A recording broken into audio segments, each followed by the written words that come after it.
ਜੀ ਅਸਲਾਮ ਵਾਲੇਕਮ। ਵਾਲੇਕੁਮ ਅਸਲਾਮ। ਕੀ ਨਾਮ ਹੈ ਜਨਾਬ ਤੁਹਾਡਾ? ਮੁਹੰਮਦ ਇਮਰਾਨ ਸਰ। ਮਾਰਕੀਟ ਤੋਂ ਪਤਾ ਲੱਗਿਆ ਤੁਸੀਂ ਨੂਨ ਲੀਗ ਦੇ ਸਭ ਤੋਂ ਵੱਡੇ ਸਪੋਰਟਰ ਹੀ ਹੈ। ਜੀ ਅਲਹਮਦੁਲਿਲਾ ਸਰ। ਅੱਛਾ, ਹੁਣ ਦੁਬਾਰਾ ਜਦੋਂ ਦੀ ਨੂਨ ਲੀਗ ਦੀ ਹਕੂਮਤ ਆਈ ਇਹਨਾਂ ਨੇ ਕੋਈ ਇੱਕ ਚੰਗਾ ਕੰਮ ਕੀਤਾ ਹੋਵੇ? ਸਰ ਹਾਲੇ ਦੀ ਫਿਲਹਾਲ ਕੁਝ ਵੀ ਨਹੀਂ ਕੀਤਾ ਸਰ। ਇਹ ਕਿ ਤੁਸੀਂ ਇਹਨਾਂ ਦੇ ਖਿਲਾਫ ਬੋਲਦੇ ਪਏ? ਸਰ ਖਿਲਾਫ ਨਹੀਂ ਬੋਲ ਰਹੇ, ਲੇਕਿਨ ਜਿਹੜੀਆਂ ਉਹਨਾਂ ਦੀਆਂ ਪਾਲਿਸੀਆਂ ਨੇ ਇਸ ਟਾਈਮ ਜੋ ਉਹ ਕਰ ਰਹੇ ਨੇ ਉਹ ਸਾਡੇ ਵਾਸਤੇ ਪਰੇਸ਼ਾਨੀ ਦਾ ਬਾਇਸ ਹੈ ਬਹੁਤ ਜ਼ਿਆਦਾ। ਤੁਹਾਡੇ ਵਾਸਤੇ ਵੀ? ਜੀ ਸਰ।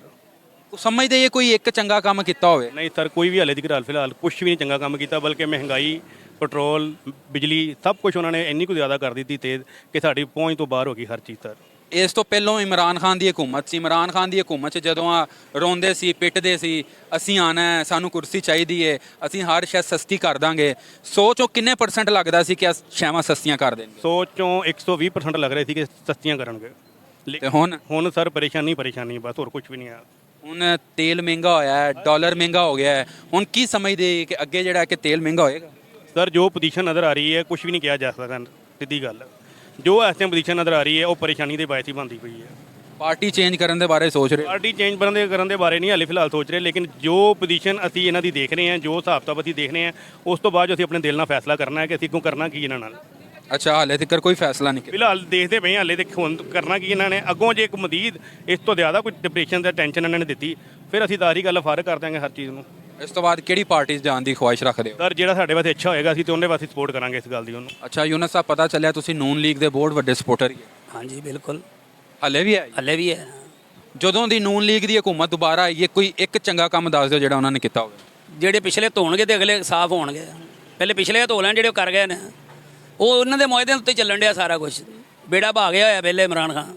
ਬੇੜਾ ਬਹਿ ਗਿਆ? ਹਾਂਜੀ ਚਲੋ ਤਾਰਨਗੇ, ਜੇ ਤਰ ਗਿਆ ਇਹਨਾਂ ਕੋਲੋਂ ਤਾਂ ਕੋਸ਼ਿਸ਼ ਤੇ ਲੱਗੇ ਹੋਏ ਨੇ। ਨਹੀਂ ਫਿਰ ਵੀ ਕੋਈ ਇੱਕ ਚੰਗਾ ਕੰਮ ਇੱਕ ਹੀ ਦੱਸ ਦਿਓ, ਜ਼ਿਆਦਾ ਨਹੀਂ, ਇੱਕ ਕਿਹਾ ਇਹਨਾਂ ਦਾ ਨੂਨ ਲੀਗ ਦਾ। ਨੂਨ ਲੀਗ ਦੇ ਸਾਰੇ ਹੀ ਚੰਗੇ ਕੰਮ ਨੇ, ਲੇਕਿਨ ਪਿਛਲਾ ਧੋਣਾ ਧੋਣਗੇ ਤੇ ਅੱਗੋਂ ਸਾਫ਼ ਹੋਣਗੇ ਕੰਮ। ਉਹ ਧੋਣਾ ਧੁੱਪੀਏਗਾ। ਧੁੱਪੇਗਾ ਤੇ ਦੱਸਾਂਗੇ ਨਾ ਤੁਹਾਨੂੰ। ਅਜੇ ਤਾਂ ਧੁੱਪਿਆ ਹੀ ਕੁਛ ਨਹੀਂ, ਅਜੇ ਤਾਂ ਹੋਰ ਖਰਾਬ ਹੋ ਰਿਹਾ। ਅਜੇ ਹਾਲੀ ਤੇ ਹੋਰ ਮਹਿੰਗਾਈ ਹੋ ਰਹੀ, ਹੋਰ ਖਰਾਬ ਹੋ ਰਿਹਾ। ਯਾਨੀ ਤੁਹਾਡੇ ਕਹਿਣ 'ਚ ਦੂਸਰੇ ਅਲਫਾਜ਼ ਦਾ ਮਤਲਬ ਕੋਈ ਕੰਮ ਨਹੀਂ ਕੀਤਾ? ਨਹੀਂ, ਕੰਮ ਹਾਲੀ ਹੋਵੇਗਾ ਕਿਵੇਂ ਜਦੋਂ ਪਹਿਲੇ ਤੁਹਾਨੂੰ ਦੱਸਿਆ 2.5 ਮਹੀਨਾ ਹੋਇਆ ਉਹਨਾਂ ਨੂੰ ਆਇਆ ਨੂੰ, ਹਾਲੇ 2 ਮਹੀਨੇ ਹੋਏ ਨੇ ਆਇਆ ਨੂੰ। ਯਾਰ 2 ਮਹੀਨਿਆਂ 'ਚ ਕੋਈ ਗੰਦਾ ਕੰਮ ਤੇ ਕਰ, ਪੈਟਰੋਲ ਵਧਾਤਾ, ਡਾਲਰ ਵਧਾਤਾ, ਉਹ ਤੇ ਵਧਾਤਾ, ਕੋਈ ਚੰਗਾ ਵੀ ਕੀਤਾ? ਉਹ ਜਿਹੜੇ ਮੁਆਹਦੇ ਕਰ ਗਿਆ ਨਾ ਉਹਦੇ ਤੇ ਲਕੀਰ ਫਿਰ ਰਹੀ ਆ। ਉਹ ਹਕੂਮਤਾਂ ਦੇ ਮੁਆਹਦੇ ਹੁੰਦੇ ਨੇ, ਬੰਦਿਆਂ ਦੇ ਮੁਆਹਦੇ ਨਹੀਂ ਹੁੰਦੇ।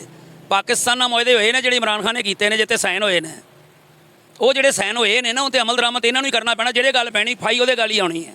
ਯਾਨੀ ਇਹ ਕਹਿ ਸਕਨੇ ਆ ਕਿ 2 ਮਹੀਨੇ ਚਾਲੇ ਤੱਕ ਕੋਈ ਕੰਮ ਨਹੀਂ ਕੀਤਾ? ਹੋਣਾ ਵੀ ਨਹੀਂ ਹੱਲੀ ਕੋਈ ਵੀ ਅਜੇ। ਹੋਰ 2-3 ਮਹੀਨੇ ਜੇ ਸਬਰ ਕਰੋ ਫਿਰ ਠੀਕ ਹੋ ਜਾਣਗੇ। ਉਸ ਤੋਂ ਬਾਅਦ ਠੀਕ ਹੋਣਾ? ਹਾਂ, ਉਸ ਤੋਂ ਬਾਅਦ ਠੀਕ ਹੋਏਗਾ ਇਨਸ਼ਾਅੱਲਾ।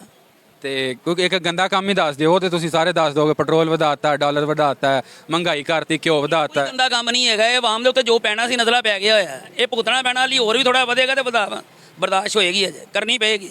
ਵੈਸੇ ਮੰਨ ਜਾਂਦੇ ਆ ਤੁਹਾਡਾ ਜਿਹੜਾ ਸਬਰ ਹੈ ਨਾ। ਖਾਨ ਦੀ ਹਕੂਮਤ 'ਚ ਪੈਟਰੋਲ 5 ਰੁਪਏ 6 ਰੁਪਏ ਮਹਿੰਗਾ ਹੁੰਦਾ ਸੀ ਤੇ ਚੀਕਾਂ ਪੈ ਜਾਂਦੀਆਂ ਸੀ। ਹੁਣ ਕਿੰਨਾ ਵਧਿਆ? ਹੁਣ ਚੀਕਾਂ ਨਹੀਂ ਨਜ਼ਰ ਆ ਇਹਨਾਂ ਦੀ ਪਿਛਲੀ ਕਾਰਗਰਦਗੀ ਤੁਹਾਨੂੰ ਨਹੀਂ ਨਾ ਪਤਾ ਨੂਨ ਲੀਗ ਦੀ, ਕਿ ਜੋ ਪਿੱਛਾ ਕਰਕੇ ਗਏ ਨੇ। ਇਹਨਾਂ ਦਾ ਕੋਈ ਦੱਸੋ ਕਿ 64 ਸਾਲਾਂ 3 ਸਾਲਾਂ 3.5 ਸਾਲਾਂ 'ਚ ਇਹਨਾਂ ਨੇ ਕੀਤਾ ਕੀ ਸਵਾਏ ਮਾਲ ਖਾਣ ਤੋਂ? ਕਰੋੜਾਂ ਅਰਬਾਂ ਰੁਪਈਆ, ਖਰਮਾਂ ਰੁਪਈਆ ਖਾ ਗਏ ਨੇ। ਉਹਦਾ ਕੋਈ ਸਬੂਤ ਹੈ ਤੁਹਾਡੇ ਕੋਲ? ਕੁਛ ਵੀ ਨਹੀਂ ਹੈਗਾ ਤੇ ਨਾ ਕੋਈ ਕੰਮ ਵੀ ਨਹੀਂ ਦਿਖਾਣਾ। ਆਵਾਮ ਵਿਖਾਇਆ ਨਾ ਪਹਿਲੇ ਕੀਤਾ ਇਹਨਾਂ ਨੇ, ਵਿਖਿਆ। ਉਹਨਾਂ ਨੇ ਮੋਟਰਵੇ ਵੀ ਨਜ਼ਰ ਆਉਂਦੀ, ਉਹਦੀ ਹਰਸ਼ਾ ਹੀ ਨਜ਼ਰ ਆਉਂਦੀ ਹੈ। ਅੱਜ ਜਿਹੜੀ ਕਾਰਗਰਦਗੀ ਆ ਰਹੀ ਹੈ ਨਾ ਉਹ ਤੁਹਾਨੂੰ ਅੱਗੋਂ ਪਤਾ ਲੱਗੇਗਾ। ਤੁਹਾਡੇ ਤੱਕ ਇਤਲਾਵਾਂ ਪਹੁੰਚ ਗਈਆਂ? ਨਹੀਂ, ਇਤਲਾਵਾਂ ਕੀ ਪਹੁੰਚ, ਨਜ਼ਰ ਹੀ ਆਉਂਦਾ ਪਿਆ।